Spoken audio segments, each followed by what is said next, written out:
Kami mempersilahkan Mas Ahaye untuk membuka.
Udah siap ya? Ini makanannya rebusan ya? Sehat ya? Bukan karena kurang minyak goreng kan?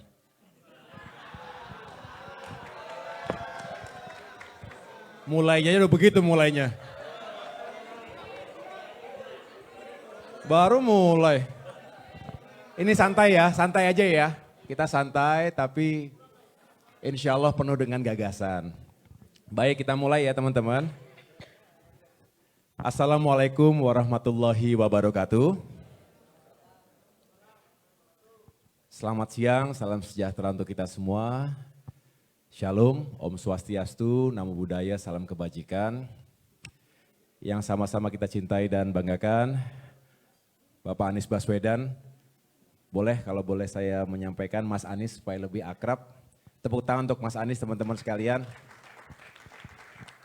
Baru saja kita melakukan joint press conference dan tentunya teman-teman juga tadi menyaksikan bagaimana posisi Partai Demokrat yang telah secara bulat mendeklarasikan Mas Anies Baswedan sebagai calon presiden Republik Indonesia dalam pemilu 2024 mendatang. Dan sekarang berbeda, kita ingin ganti suasana. Kalau tadi mungkin formal, resmi, tetapi kali ini harapannya bisa lebih cair dan lebih egaliter. Tetapi tidak mengurangi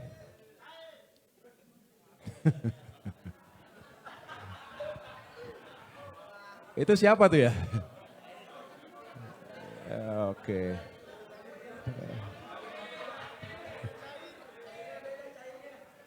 Ini ya, jadi harapannya kita bisa berdialog, bisa diskusi, ngobrol santai, tapi substansinya juga penting. Itulah mengapa siang hari ini kita melakukan dialog gagasan. Partai Demokrat untuk memperjuangkan perubahan dan perbaikan dengan special guest. Tiada lain dan tiada bukan calon Presiden Republik Indonesia Mas Anies Baswedan. Nanti monggo silakan teman-teman kalau ada yang ingin disampaikan, ditanyakan. Tetapi sebelum kita memberikan kesempatan kepada Mas Anies untuk menyampaikan apa yang ada di pikirannya, apa yang menjadi kegundahan hati, dan apa yang kemudian mendorong dan menguatkan Mas Anies untuk kemudian maju sebagai calon pemimpin bangsa, sebagai calon presiden. Ini perlu kita ketahui bersama. Jangan sampai kemudian tidak ada gagasan-gagasan yang dianggap penting, Karena biasanya kita ini kalau sudah masuk ke tahun politik menjelang pemilu, habis-habisan hanya berbicara tentang politik praktisnya saja. Padahal pada akhirnya pemilu itu hadir, demokrasi itu hadir untuk mengejawantahkan, memanifestasikan gagasan-gagasan besar. Saya pernah menghadiri waktu itu farewell ya, waktu acara di Taman Ismail Marzuki. Beliau mengakhiri masa jabatannya sebagai Gubernur Jakarta, menyampaikan apa yang telah dilakukan dan semua itu berawal dari gagasan. Dan akhirnya itulah yang juga saya dengarkan baik-baik tanpa teks waktu itu menyampaikan apa yang menjadi permasalahan di Jakarta ketika itu, lalu apa intervensi, tidak hanya melalui gagasan tapi juga tentu policy dan aksi nyata yang akhirnya menghadirkan achievement, progress dan juga kemajuan yang kita rasakan hari ini, khususnya warga Jakarta. Nah, sebelum saya berikan kesempatan kepada Mas Anies, sudah baca belum ini? Ini artikel yang ditulis oleh Mas Anies Baswedan, judulnya Meluruskan Jalan, Menghadirkan Keadilan. Udah baca? Isinya apa isinya? Udah, tapi isinya. Paling tidak ada 3 elemen utama di sini. Yang pertama ini saya kuning-kuningin Mas, saya highlight ini. Demokrasi dan kesetaraan hukum. Karena memang kami berdua sering berdiskusi banyak sekali sekarang permasalahan terkait ketidakadilan dalam demokrasi yang seharusnya memberikan ruang yang setara untuk semua.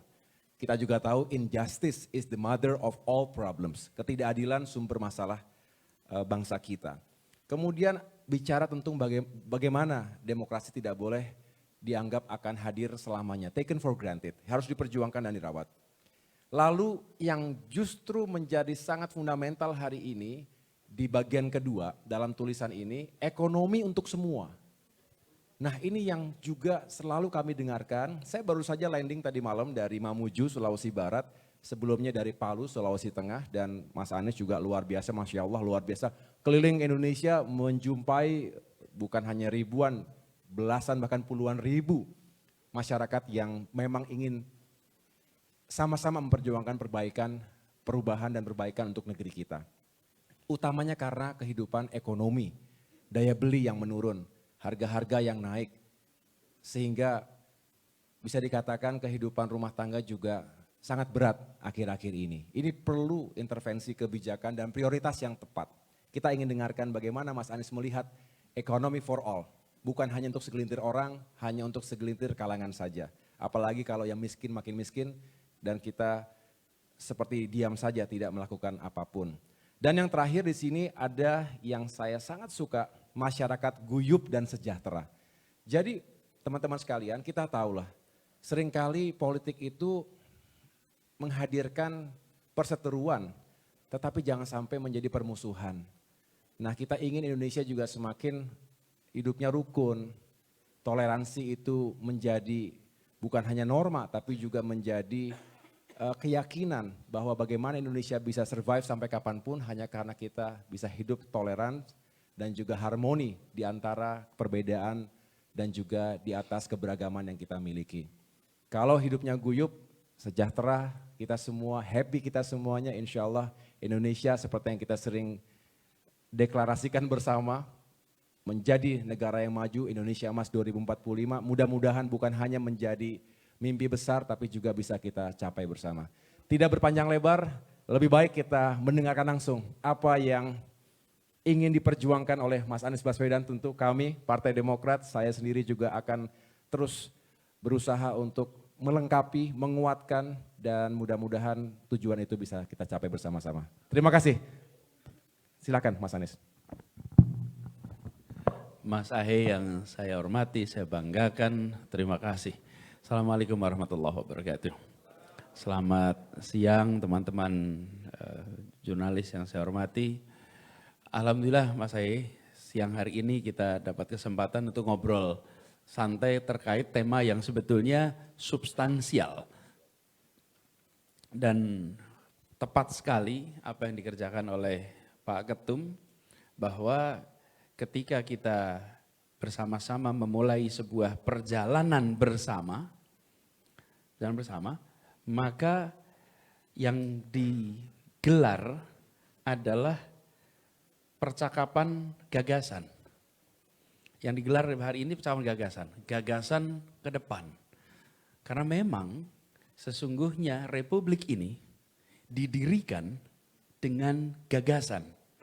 Republik ini dirancang oleh orang-orang terdidik di masanya yang memiliki pandangan jauh ke depan, wawasan yang amat luas, bacaan yang amat dalam tentang bagaimana sebuah masyarakat yang perlu dituju oleh bangsa ini. Jadi berbicara tentang gagasan itu bukan barang baru. Berbicara tentang gagasan itu dari mulai awal perjalanan republik ini. Justru kita sekarang ini merasa perlu mengedepankan kembali gagasan.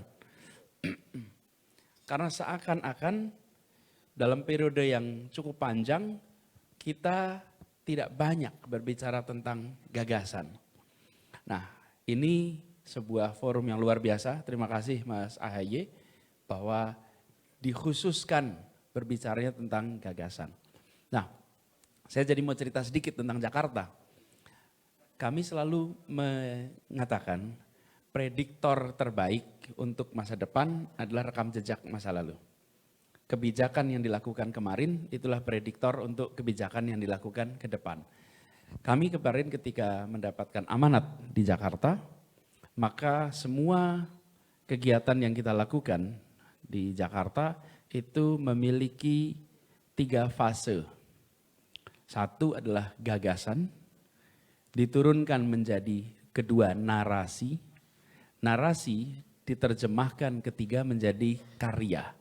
Karya itu bentuknya kebijakan, bentuknya adalah program, hal-hal yang bisa dilihat oleh mata dan sebagian tidak bisa dilihat. Karena bentuknya adalah program-program kesejahteraan. Jadi 3 ini gagasan, narasi, karya.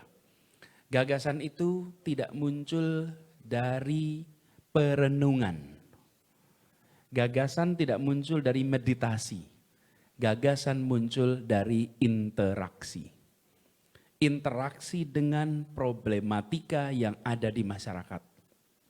Dari situlah muncul gagasan. Sehingga saya sering sampaikan bahwa inspirasi untuk kegiatan-kegiatan dan program itu bukan perenungan, tapi justru dari interaksi bersama masyarakat. Saya berkali-kali sampaikan Mas Hai, di masa kampanye, berkeliling bertemu dengan masyarakat, yang terlihat itu adalah kita memaparkan, kita menyampaikan. Yang tidak terlihat adalah kita mendapatkan masukan, observasi, menjalani, yang kemudian itu menjadi feedback.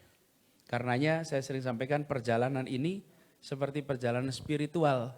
Karena di situ kita mendapatkan begitu banyak feedback, bukan saja yang terkait dengan pikiran, tapi juga menangkap rasa, menangkap semangat, menangkap nuansa, yang itu semua hanya bisa ditemukan ketika kita berinteraksi langsung dari satu tempat ke tempat lainnya. Seperti juga ketika dulu kita di Jakarta. Nah, jadi teman-teman sekalian yang saya hormati, dari karya yang dihasilkan itu tidak lepas dari gagasan. Karya tidak bekerja sendirian. Di belakang itu ada narasi, di belakang itu ada gagasan. Nah, bagaimana dengan perjalanan kemarin? Kemarin ketika di Jakarta, satu kalimat yang sering kita pegang, yaitu menghadirkan rasa keadilan bagi seluruh warga Jakarta. Ini pegangan kita. Yang kemudian diterjemahkan dalam berbagai aspek. Dari mulai aspek untuk pangan, sampai aspek pada pendidikan.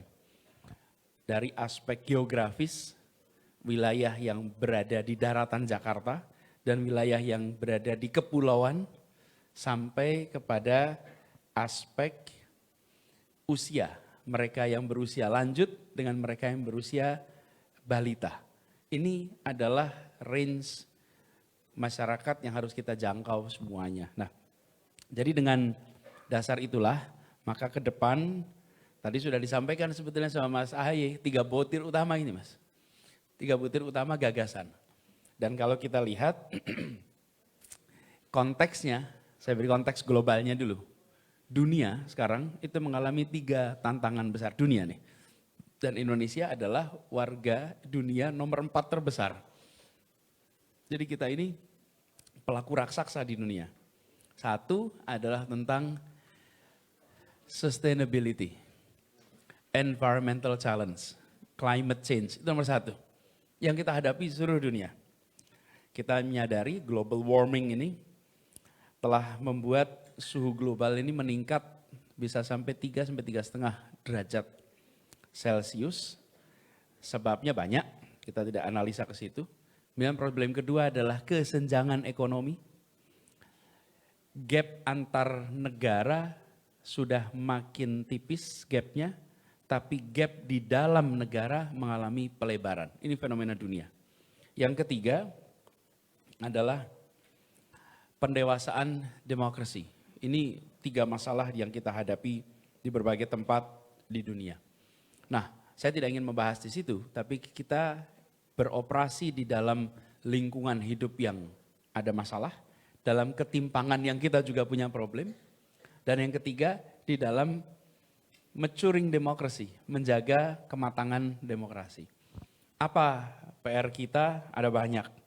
Karena itulah kalau dibilang sebagai gagasan ke depan, maka saya akan sampaikan sebagian yang sudah dikutip di artikel itu. Pertama adalah tentang bahwa demokrasi ini tidak bisa taken for granted. Tadi di dalam sambutan kami juga sampaikan bahwa menjaga demokrasi itu adalah tanggung jawab kita semua. Dan kita berharap MK juga ikut menjaga demokrasi kita. Partai politik menjaga demokrasi kita. Masyarakat pun menjaga demokrasi kita. Nah, ini pertama. Kemudian yang kedua adalah terkait dengan ekonomi untuk semua. Kita menginginkan pertumbuhan ekonomi yang berkualitas. Pertumbuhan ekonomi itu kualitasnya tidak ditentukan oleh angka pertumbuhan itu saja, tapi justru ditentukan oleh jangkauannya. Semakin merata pertumbuhan ekonomi, maka semakin berkualitas pertumbuhannya. Semakin tidak merata, maka semakin rendah pertumbuhan ekonomi itu kualitasnya. Jadi kalau pertumbuhan ekonomi kita tinggi, kita senang. Tapi lebih senang lagi kalau rumah tangga merasakan pertumbuhan itu. Karena kita sering menemukan kenyataan sebuah daerah pertumbuhan ekonominya sangat tinggi, tetapi warga di daerah itu tidak mengalami peningkatan kesejahteraan. Ini contoh bagaimana kualitas pertumbuhan itu tidak ditentukan oleh angkanya saja, tapi justru oleh pemerataannya. Nah, kami melihat kualitas pertumbuhan ini harus ditingkatkan. Isunya adalah soal kesetaraan ekonomi yang harus menjadi bagian dari pertumbuhan ekonomi. Kami sering sampaikan kita ingin agar yang besar tambah besar, yang kecil tambah besar. Jangan sampai kita sebaliknya. Kalimatnya kira-kira begini, membesarkan yang kecil tanpa mengecilkan yang besar. Biar yang besar tumbuh juga. Jangan dimusuhi, jangan dikecilkan. Karena dia akan bisa menjadi mesin penggerak. Tapi yang kecil jangan terus-menerus jadi kecil.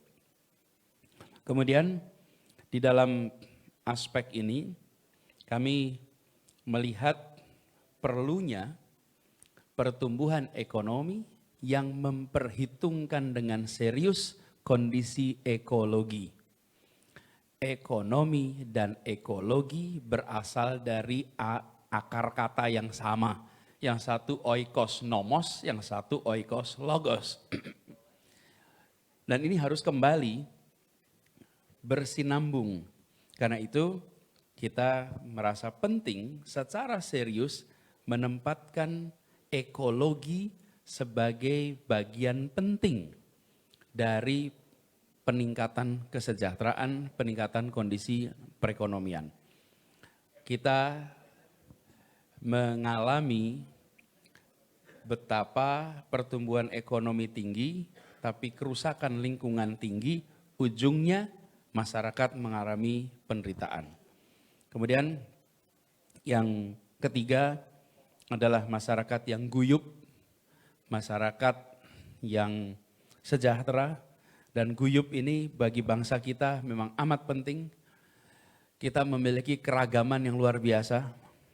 Keragaman ini adalah karunia ilahi, indah karunia Tuhan, tetapi bersatu adalah pilihan manusia.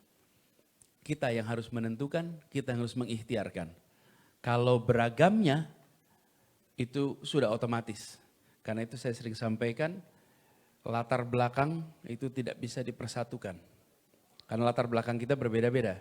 Tapi tujuan bisa kita persatukan.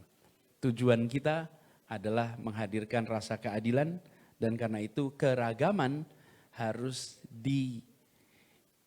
diimbangi dengan rasa kesetaraan. Dan kita semua ingin agar keragaman di Indonesia kita jaga sehingga muncul persatuan. Saya ingin sampaikan bahwa yang disebut sebagai kedamaian di dalam keragaman itu tidak ditandai dengan tiadanya konflik, tidak ditandai dengan tiadanya kekerasan, tapi ditandai dengan hadirnya rasa keadilan. Itulah yang menjadikan kedamaian yang sesungguhnya. Bukan kedamaian yang semu. Kedamaian yang semu itu bisa dihadirkan oleh rasa takut. Karena ada yang menjaga di situ, muncul kedamaian. Tapi kalau yang menjaga tidak ada, kedamaiannya hilang. Tapi kalau ditopang dengan rasa keadilan, dia akan menjadi berkelanjutan. Yang keempat adalah gagasan tentang kolaborasi dan meritokrasi. Bahwa negeri ini hanya bisa maju kalau kita kolaborasi. Bahasa kita juga menggunakan terminologi gotong royong. Kita menjadi mitra antar masyarakat, masyarakat dengan pemerintah, pemerintah dengan swasta, swasta dengan masyarakat. Segitiga ini dibangun untuk sebuah kolaborasi yang luar biasa. Dan dalamnya ada prinsip meritokrasi, di mana prestasi mendapatkan penghargaan, kinerja mendapatkan proporsi apresiasi yang cukup. Dengan begitu, maka negeri ini akan terus-menerus bisa maju karena mereka yang mendorong kemajuan terus-menerus diberikan kesempatan untuk bergerak lebih jauh lagi. Dan yang ketiga, yang kelima adalah gagasan ke depan. Kalau disebutkan ada dua unsur politik kita ke depan. Politik berdasarkan gagasan dan rekam jejak. Dan kedua, politik persatuan dan keadilan. Itulah politik yang kita rencana ingin jalankan. Dan itulah juga yang kemarin kita coba laksanakan ketika di Jakarta. Jadi harapannya dengan begitu Indonesia kita bisa terus mengalami peningkatan kemajuan terus-menerus. Ada banyak hal yang bisa kita bahas. Ini sebagai ajakan kepada semua untuk mari kita kolaborasi bersama. Mari kita jalani ikhtiar meraih cita-cita, meraih janji kemerdekaan sebagai sebuah kerja kolektif yang mendasarkan pada gagasan dan diwujudkan dalam bentuk karya. Karya-karya ini yang kemudian dirasakan oleh masyarakat. Demikian mungkin Mas Ae sebagai pengantar untuk diskusi. Terima kasih, kurang lebih mohon maaf. Assalamualaikum warahmatullahi wabarakatuh.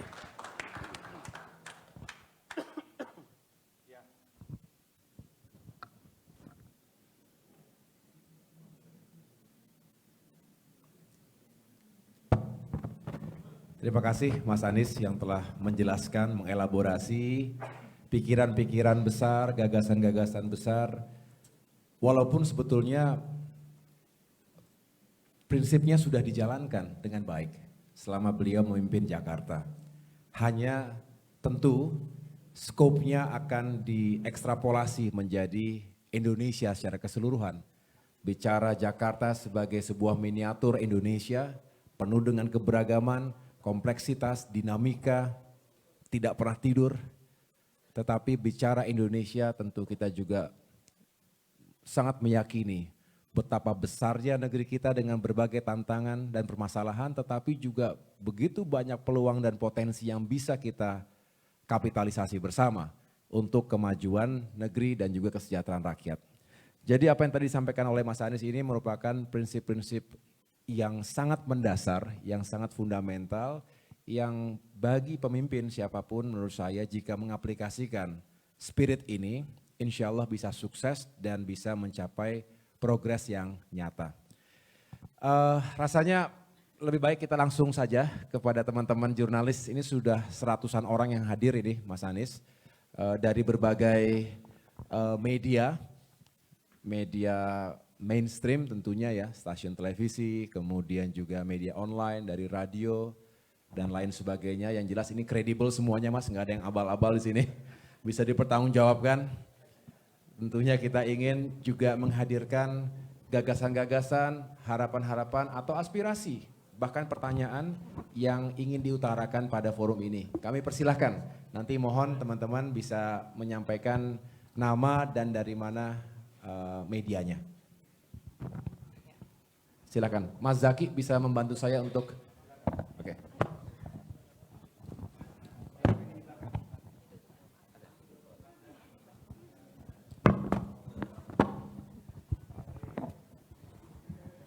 Assalamualaikum warahmatullahi wabarakatuh. Saya Bagus dari KBA News Pak. Ini bisa ke Pak Anies atau ke Mas Ahaye. Tadi soal yang dibilang Pak Anies itu kesetaraan ekonomi. Artinya kan menghadirkan orang-orang baik di pemerintahan Pak Anies dan misalnya yang dipilih sama Pak Anies itu Pak Ahaye itu nanti di 2024 itu bagaimana gitu loh strateginya. Reformasi politik itu Pak. Menghadirkan orang-orang baik itu di pemerintahan yang akan datang Pak.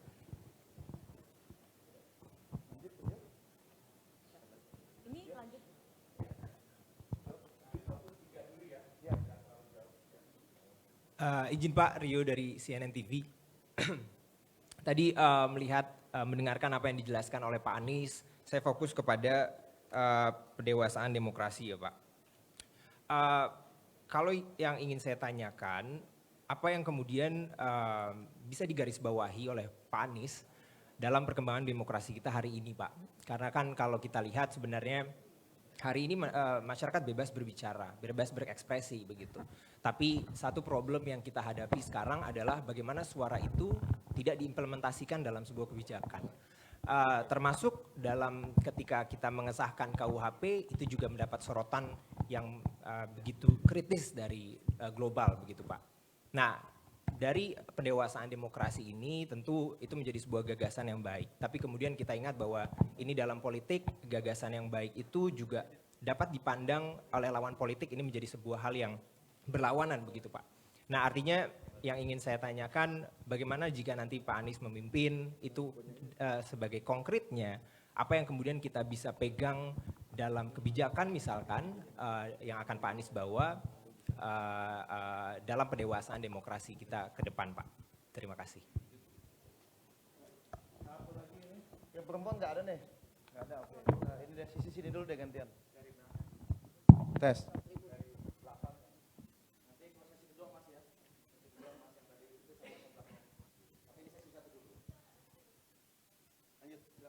Bismillahirrahmanirrahim. Assalamualaikum warahmatullahi wabarakatuh. Izin Pak Anies Baswedan, Pak Ahaye. Saya Fauzi dari kantor berita Indonesia Antara. Satu-satunya kantor berita milik pemerintah ya.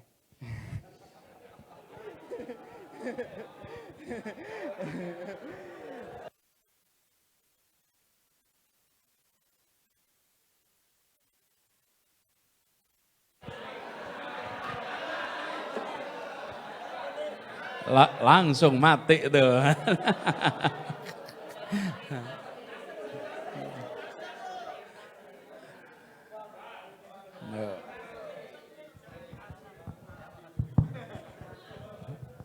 Cek tes. Ya, boleh. Maaf, mungkin persoalan teknis ya. Izin, saya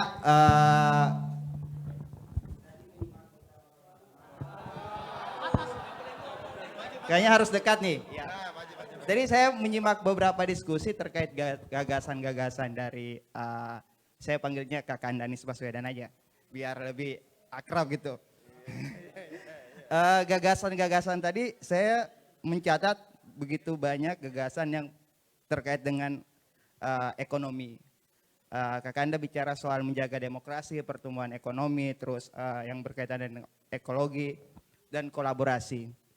Saya tidak mendengar bagaimana seorang mantan Menteri Pendidikan di tahun 2014 lalu itu berbicara soal gagasan bagaimana peningkatan kualitas sumber daya manusia. Artinya di 2045 nanti ada bonus demografi. Nah, ini belum saya mendengar bagaimana sih ke depannya yang pernah membawahi Kementerian Pendidikan di 2014 misalnya yang 10 tahun yang lalu sudah berbicara tentang pendidikan, malah tidak dibicarakan lagi ketika saat ini jelang-jelang bonus demografi nantinya. Kira-kira ke depannya seperti apa untuk peningkatan kualitas sumber daya manusia? Terima kasih. Ya, terima kasih Mas. Izin Mas Anies, Mas AHY sudah 3 untuk sesi pertama. Mungkin bisa bantu direspon dulu. Ya. Terima kasih. Jadi pertama tentang bagaimana menghadirkan orang-orang yang baik. Jadi sebenarnya ini adalah kunci, Mas, yang dari KBA tadi ya. Kuncinya ada pada orang memang. Memperbaiki sesuatu, kita membutuhkan orang-orang yang terpercaya. Terpercaya itu menurut hemat kami ada 3 unsur. 1, dia kompeten. Punya kompetensi dan teruji dari rekam jejaknya. Yang kedua, dia berintegritas. Dia orang-orang yang tidak bermasalah. Yang ketiga, dia orang yang memiliki kedekatan dengan masyarakat, dengan problematika masyarakat.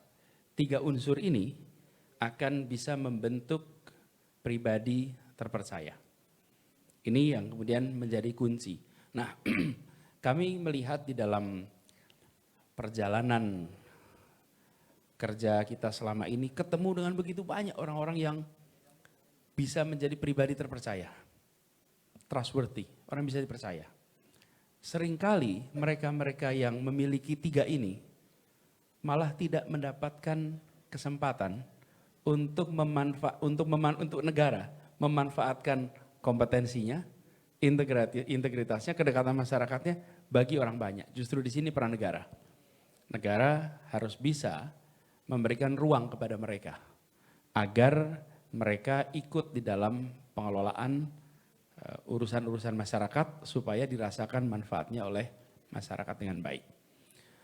Mekanismenya banyak sekali yang bisa dipakai. Ada supply dari partai, ada supply dari private sector, ada supply dari akademis, ada supply dari NGO, ada supply dari think tank, ada banyak sekali nih supplier-supplier ini. Yang kemudian nantinya kita uji dengan 3 hal tadi. Gitu ya, Mas, yang pertama. Kemudian yang kedua, Bung Rio, terkait dengan partisipasi masyarakat yang masukannya gimana supaya bisa diterima, gimana supaya diadopsi. Saya akan cerita saja bagaimana kami mengerjakan itu di Jakarta. Banyak hal di Jakarta ini yang ketika kita menyusun kebijakan, itu membutuhkan dan kita berikan ruang kepada partisipasi publik dalam artian sesungguhnya. Kalau partisipasi publik itu diberikan kepada kelompok yang powerful dan punya pengaruh, itu biasa. Tapi kalau diberikan kepada mereka yang biasanya tidak didengar, biasanya dilewatkan, itu baru yang menurut kami unik. Saya beri contoh, penataan di Jakarta untuk kampung-kampung. Itu melibatkan warga kampungnya. Nomor satu warga kampungnya. Yang kedua melibatkan NGO yang terlibat di wilayah itu. Melibatkan think tank yang banyak bekerja di situ. Yang ketiga melibatkan pakar di bidang tersebut. Yang keempat melibatkan fasilitator dan kemudian baru pemerintah. Jadi perubahan-perubahan yang kita lakukan dibahas bersama memang menjadi perlu waktu. Tapi inilah sebuah proses yang menjaga keguyuban. Sehingga ketika hasilnya muncul di ujung, semua merasakan kepemilikan, semua merasakan ini hasil permusyawaratan. Walaupun tidak selalu semuanya sepakat dengan keputusannya. Karena menghasilkan sebuah musyawarah yang semua setuju itu tidak mudah. Ada selalu yang tidak setuju. Tetapi di dalam prosesnya semua mendapatkan kesempatan. Itu yang kita kerjakan. Di dalam penataan-penataan yang kita kerjakan di Jakarta melibatkan. Bahkan ketika kita mau melakukan reformasi atas transportasi umum di Jakarta, itu kita undang semua pelaku-pelaku transportasi umum. Dan pertemuan pertamanya galaknya luar biasa. Saya ketemu dengan pelaku-pelaku operator itu, wah mereka menyampaikan kami begini yang kami rasakan. Pertemuannya perlu waktu beberapa bulan, berkali-kali. Kalau tidak salah lebih dari 70 kali, tentu bukan saya yang 70 kali. Saya membuka di awal, di tengah, proses negosiasi terus sampai ketemu di ujung. Tapi itu dijalani. Dan ketika itu selesai, hasilnya solid. Semua ikut. Tidak semua setuju, tapi semua ikut. Itu contoh ya. Nah inilah makanya saya sering sampaikan, kalau mau menduga besok akan bagaimana, lihatlah kemarin seperti apa. Karena itulah prediktornya. Dan yang terakhir Bung Fauzi, jadi sektor-sektornya banyak Bung Fauzi. Jadi ketika bicara tentang misalnya tadi kesetaraan, kesempatan, keadilan, maka itu ada sektornya. Ada sektor pertanian, ada sektor pendidikan, ada sektor perumahan, ada sektor transportasi, itu sektor. Yang saya sampaikan tadi adalah gagasan dasar yang harus digunakan di semua sektor. Jadi ketika sampai kepada sektor pertanian misalnya, maka kita ingin terjadi peningkatan pertumbuhan yang setara. Oke?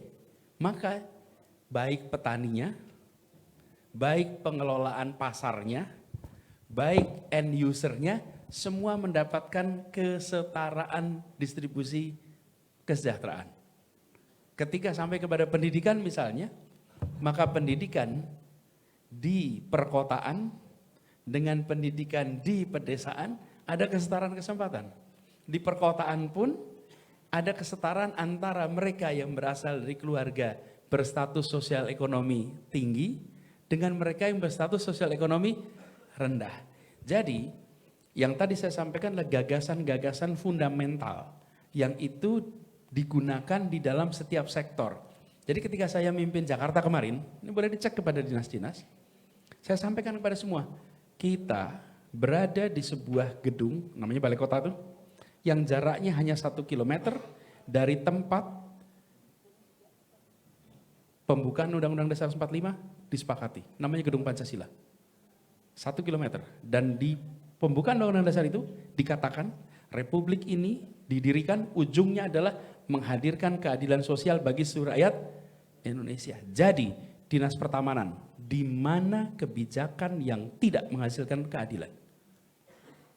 Bagaimana membuat kebijakan pertamanan sesuai dengan prinsip keadilan?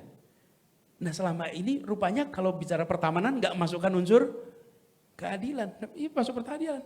Pertanyaan berikutnya nih, bagaimana kebijakan pembangunan jalan memasukkan unsur keadilan?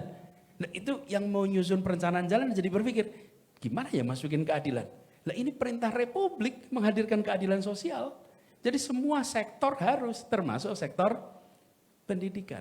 Dan begitu ada kesetaraan dan ada prinsip meritokrasi, maka pengembangan kualitas manusia itu meningkat. Dan kalau boleh saya usul, Bang Fauzi, kita jangan gunakan istilah SDM. Kalau boleh usul. Tapi kita gunakan istilah kualitas manusia. Sehingga kita meningkatkan kualitas manusia, bukan manusia sebagai alat produksi. Ketika disebut sebagai sumber daya manusia, dia setara dengan sumber daya alam, setara dengan sumber daya uang, setara dengan sumber daya teknologi. Itu adalah sebuah fungsi produksi ekonomi. Dalam production function itu ada unsur manusia, unsur alam, unsur modal, unsur teknologi. Akhirnya kita sebut sebagai sumber daya manusia. Lalu pendidikan ditempatkan sebagai persiapan kerja. Sementara pendidikan bukan semata-mata untuk persiapan kerja. Pendidikan adalah untuk menghasilkan pribadi yang berkarakter, yang bisa meraih cita-citanya, dan bisa meraih kebahagiaan dan memberikan manfaat bagi semua. Jadi itu sektornya. Nah, insya Allah nanti kalau prinsip-prinsip ini dipegang, sektor-sektor itu pun bisa dikembangkan. Gitu ya Bang Fauzi. Makasih. Ya. Salam buat antara semua. Gitu. Kita tepuk tangan dulu. Terima kasih Mas Anies. Kalau saya memperkuat apa yang tadi disampaikan oleh Mas Anies Baswedan, khususnya terkait dengan isu terakhir yang tadi dibahas, bagaimana melihat manusia Indonesia hari ini dan ke depan. Tadi Mas Fauzi ya, saya hanya ingin melengkapi ataupun paling tidak memperkuat yang sudah disampaikan oleh Mas Anies. Pertanyaan itu sangat mendasar dan confirm setiap kami berkeliling ke berbagai wilayah Indonesia, setiap melakukan dialog rakyat, baik dalam lingkup kecil maupun dalam lingkup yang besar menghadirkan ribuan masyarakat, selalu paling tidak ada satu pertanyaan terkait dengan bagaimana nasib manusia Indonesia. Sering kita mengglorifikasi, kita punya bonus demografi. Pada tahun 2030 hingga 2040 kita akan memasuki masa puncak bonus demografi. 70% akan berusia produktif. Nah, the big question, pertanyaan besarnya adalah, mau diapakan jumlah besar itu? Apakah akan menghadirkan kekuatan atau justru kontraproduktif? Apakah justru menghadirkan banyak masalah? Oleh karena itu, menurut saya salah satu hal yang harus dilakukan perubahan dan perbaikan ke depan ini adalah bagaimana negara, pemerintah nasional bisa menempatkan manusia sebagai prioritas pertama dan utama. Pembangunan manusia. Bukan kita mengatakan pembangunan fisik tidak penting. Ya sangat dibutuhkan, tetapi kalau orientasi pembangunan itu serba benda, memang gampang dilihatnya. Bisa diselebrasi dalam waktu cepat. Bikin hari ini, besok jadi, lusa diresmikan. Menjadi sebuah prestasi, bahan untuk next election. Alami, semua politisi saya rasa juga punya harapan untuk membangun seperti itu. Semua pemimpin juga harus membangun seperti itu. Tetapi jangan sampai menomorsekiankan pembangunan yang paling mendasar. Yaitu tadi yang disampaikan Mas Anies, manusianya bagaimana. Jangan hanya menjadi objek pembangunan. Bukankah pembangunan untuk rakyat, bukan rakyat untuk pembangunan. Jadi kita menyanyikan bangunlah jiwanya, bangunlah badannya. Tetapi seringkali melupakan bahwa esensi utama dari negeri ini ya manusianya kita semua. Jadi bonus demografi tidak begitu berarti Bang Fauzi tanpa bonus kompetensi. Ini yang menjadi keyakinan kami, oleh karena itu tadi berkali-kali Mas Anies menyampaikan skill sets-nya. Kompetensinya seperti apa, integrity, itu mahal sekarang. Ada yang suka menuding, wah zaman sekarang generasi muda sekarang ini tidak berkualitas artinya pengen serba instan. Saya harus mengatakan, jangan salahkan generasi sekarang dong. Kalau ada sesuatu yang terjadi hari ini, kita cek generasi sebelumnya seperti apa.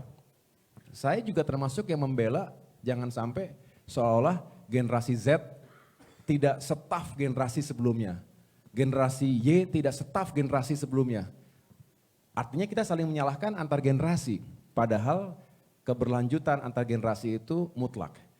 ini butuh leadership yang menyatukan pemikiran tapi juga tadi menghadirkan kebersamaan, kolaborasi, sinkronisasi antar generasi. Nah kemudian kalau kita melihat, jauh kita coba, Bang Fauzi umurnya berapa sekarang? 30? 33. Tahun 2045 usianya berapa? Insya Allah umur panjang. Berapa? 50-an ya? Kalau yang gondrong nih umurnya berapa? 26. Suaranya bass juga ya. 26 tahun 2045 umur berapa? 39. Hah? 38. 40-an lah ya. Ya artinya teman-teman sekalian nanti insya Allah 2045 yang akan memimpin dan mengawaki negeri ini. Kita harusnya fade away zaman itu, ketika itu. Nah harus kita siapkan dengan baik. Mudah-mudahan kami ini bisa menjadi jembatan yang baik buat generasi berikutnya pada saatnya mengawaki, memimpin Indonesia yang jauh semakin maju dan sejahtera. Itulah sebetulnya semangat dari founding fathers kita. Selalu ada progres. Jadi perubahan bukan tanpa arti, bukan hanya sekedar mengubah sesuatu yang tidak diperlukan. Kami ingin menyoroti bagaimana prioritas ke depan itu pembangunan kita diletakkan secara kokoh pada pembangunan manusianya. Nah berbicara pembangunan manusia, Mas Anies saya yakin Mas Anies juga memiliki banyak sekali gagasan. Kita bicara juga harus dalam konteks yang utuh. Jangan melihat Indonesia seperti entitas yang berdiri sendiri. Kita punya kedaulatan benar, tapi sebagai warga dunia tadi yang sampaikan Mas Anies, kita harus melihat lingkungan strategis di sekitar kita. Asia Tenggara, lebih jauh Indo-Pasifik, lebih jauh ya tentu dunia. Kita lihat negara-negara yang maju memang mengedepankan pembangunan manusianya itu sendiri. Tidak hanya pembangunan yang serba fisik.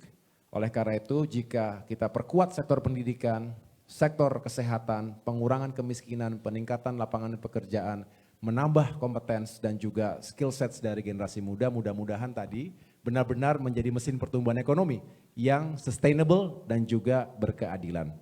Kira-kira itu tambahan dari kami, mudah-mudahan juga bisa menentukan, kita ke depan harus menentukan industri prioritas.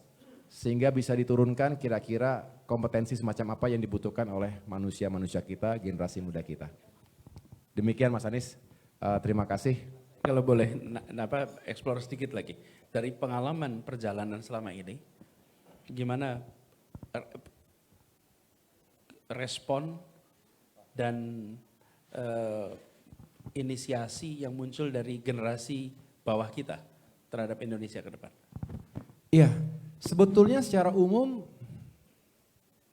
optimis bahwa Indonesia bisa benar-benar menjadi negara maju. Tapi paradoksnya juga hadir pesimisme. Ketika mereka menyadari, ini baru saja. Saya ketemu siapa namanya kemarin ya, di Palu. Ada seorang mahasiswa, Mas kami dari Donggala. Wahyu namanya. Namanya Wahyu.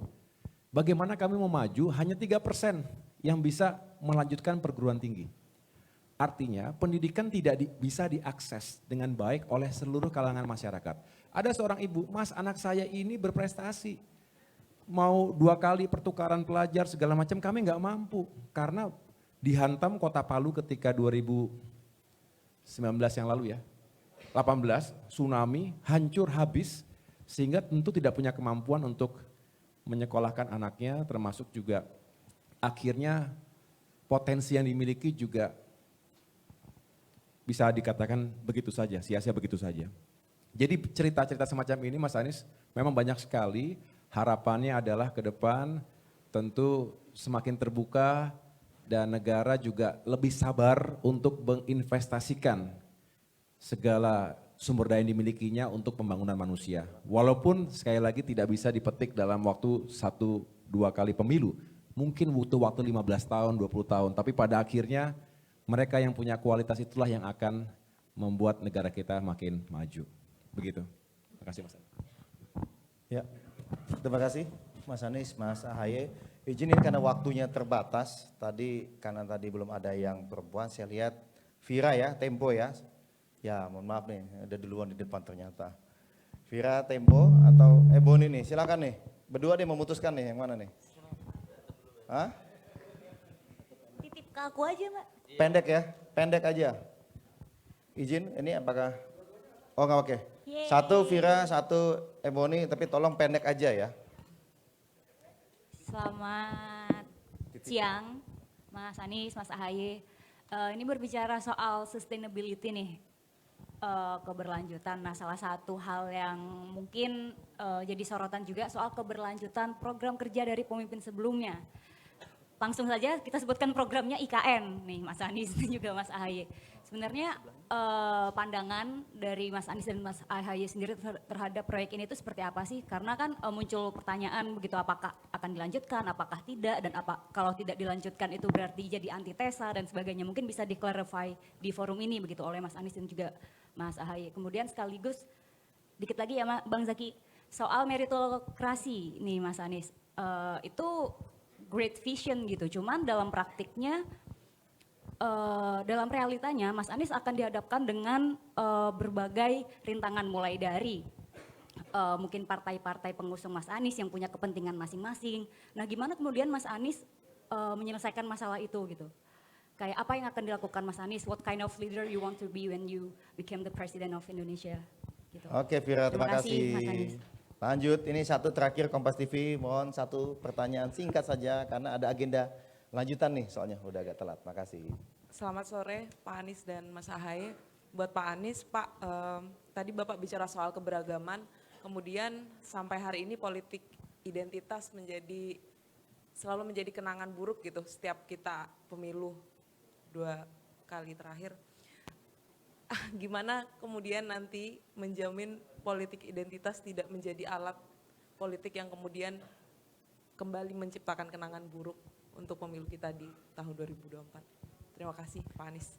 Ya, dari Kompas TV, nama? Alfa. Silakan Mas Anies, Mas Ahaye. Sederhana saja, IKN ini bukan di level gagasan saja. IKN ini sudah menjadi undang-undang. Dan kita semua ketika dilantik untuk tugas apapun, itu sumpahnya adalah melaksanakan undang-undang. Ini berbeda kalau kita membahas ini 2 tahun yang lalu. Pada saat itu masih gagasan, sehingga kita bicara tentang pro dan kon. Kalau ini undang-undang, maka siapapun harus melaksanakan undang-undang. Kemudian yang kedua, tentang meritokrasi. Meritokrasi, bagaimana di meritokrasi? Kita sudah mengalami juga ketika bertugas di DKI. Memang di semua posisi selalu akan ada harapan si A, si B, si C. Bagaimana mengelola itu? Yang tadi saya sampaikan, unsur yang diharapkan dipenuhi itu 3. 1, kompeten. 2, adalah berintegritas. 3, adalah dekat dengan rakyat. Nah, kita nanti akan ketemu pribadi-pribadi yang mungkin memiliki kombinasi yang berbeda-beda. Ada yang kombinasinya tingginya di kompetensi, tapi rendahnya di kedekatan dengan masyarakat atau kedekatan dengan masalah. Tapi sebaliknya, ada yang dekat dengan masalah, tapi bicara kompetensinya mereka lebih rendah. Bagaimana mengelola itu? Set standar achievement yang jelas. Begitu ada target achievement yang jelas, maka kita akan bisa mengukur kinerjanya berdasarkan atas capaian yang diharapkan. Capaian itu harus ada. Tanpa itu, maka proses meritokrasi pun nggak ada artinya. Kalau tidak ada target capaian yang jelas. Nah, ukuran capaian inilah yang harus dibuat. Kalau saya terjemahkan apa yang kami kerjakan di Jakarta, kalau Jakarta itu ada 23 janji. Lalu dari 23 janji itu diterjemahkan menjadi lebih dari 150 program. Dari 150 program itu diterjemahkan menjadi ratusan kegiatan. Dari ratusan kegiatan itu ukuran capaian tiap kegiatan. Sehingga semua orang yang berada di dalam pos-pos yang bertanggung jawab, masing-masing punya capaian yang harus diukur, yang harus dipertanggungjawabkan. Disitulah caranya menerjemahkan bagaimana mengelola berbagai aspirasi di dalam sebuah sistem pemerintahan, sehingga sistem pemerintahan ini tetap menghasilkan arah yang benar. Gitu ya.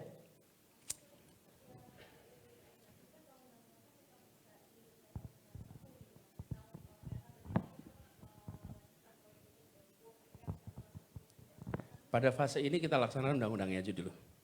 Ya. Terima kasih Vira, nanti Kemudian kita lanjutkan ya. yang berikutnya adalah tentang pertanyaan Kompas tadi.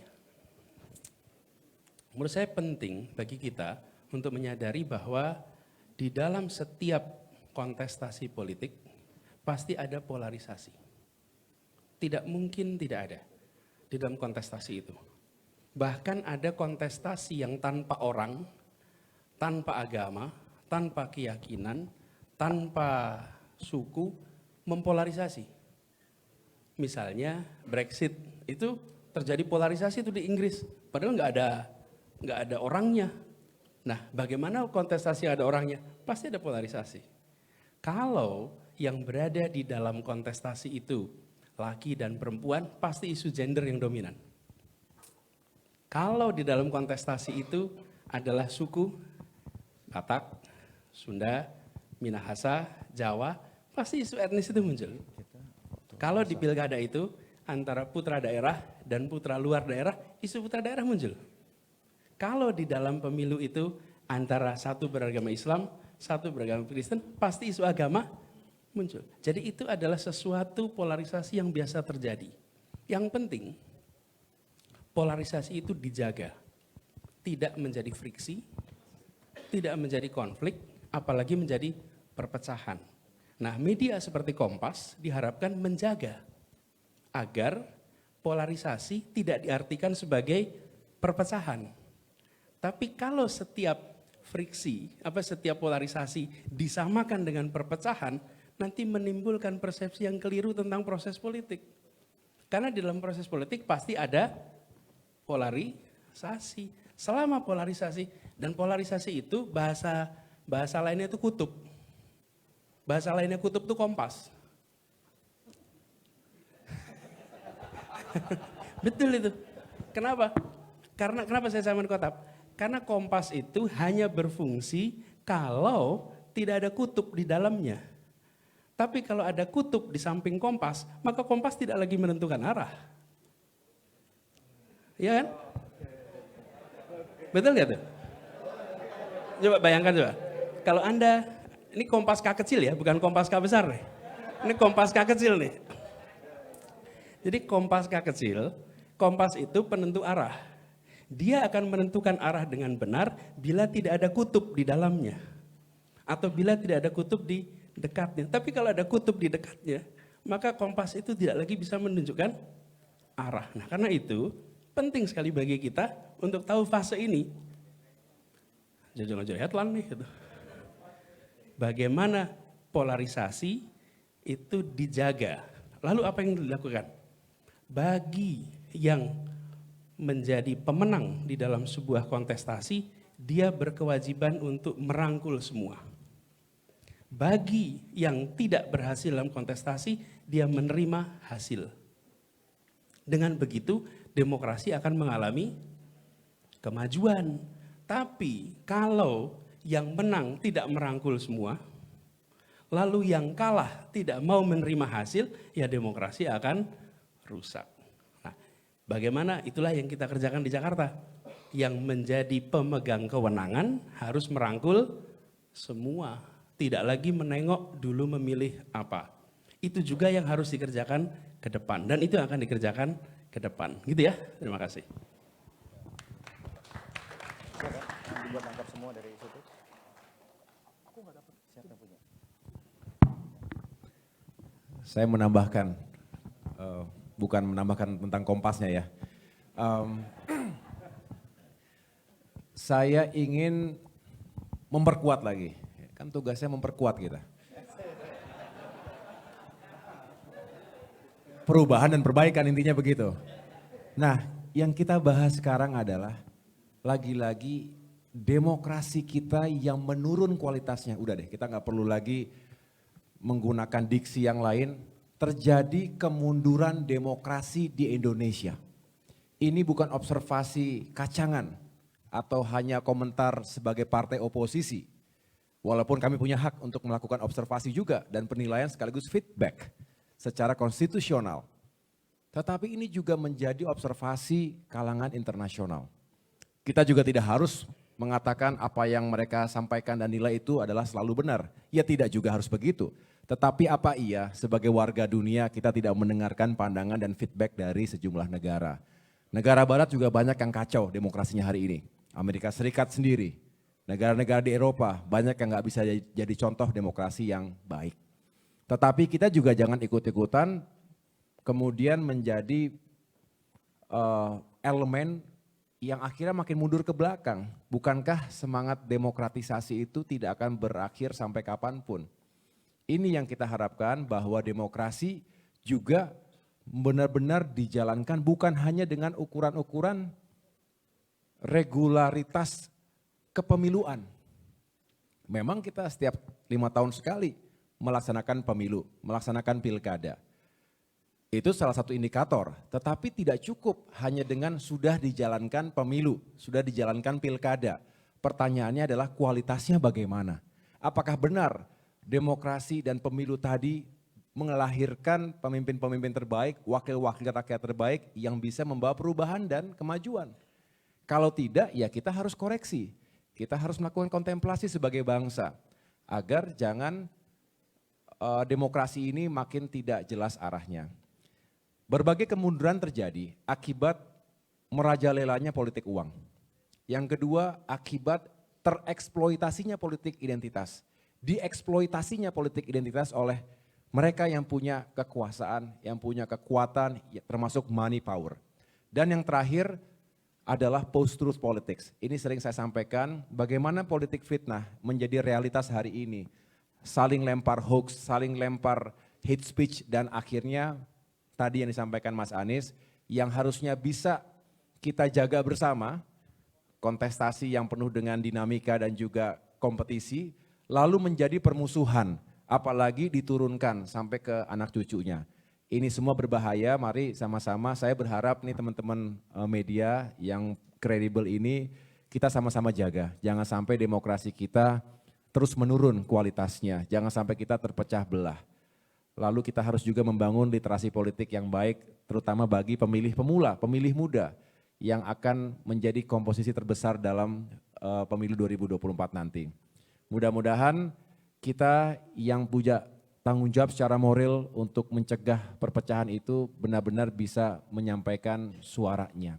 Jangan sampai kita kalah dengan buzzer. Buzzer politik yang memang tugas dan misinya adalah membuat kekacauan dan juga merusak persatuan di antara kita. Bahaya, cost-nya terlalu tinggi, konsekuensinya bukan hanya 5 tahun, 10 tahun, tapi juga bisa 1 generasi, 2 generasi. Saya pikir itu ya, Mas Anies terima kasih sekali lagi. Ini luar biasa, tepuk tangan untuk Mas Anies Baswedan. Terima kasih berkenan menjadi special guest dalam dialog gagasan Partai Demokrat memperjuangkan perubahan dan perbaikan. Mudah-mudahan ke depan ada kesempatan yang lain, kita bisa berdiskusi lagi, berdialog lagi. Terima kasih pada teman-teman wartawan, para jurnalis yang telah hadir dalam acara siang hari ini. Terima kasih Mas Anies. Wassalamualaikum warahmatullahi wabarakatuh. Terima kasih Mas Ahaye dan juga Anies Baswedan. Dengan demikian sudah tiba kita di penghujung acara. Sebagai penutup kita foto bareng dulu. Izin Mas Anies dengan Mas Ahaye berdiri di sini membelakangi teman-teman. Teman-teman silakan. Nanti dari atas. Nah, silakan. Wah, masuk juga. Masuk juga.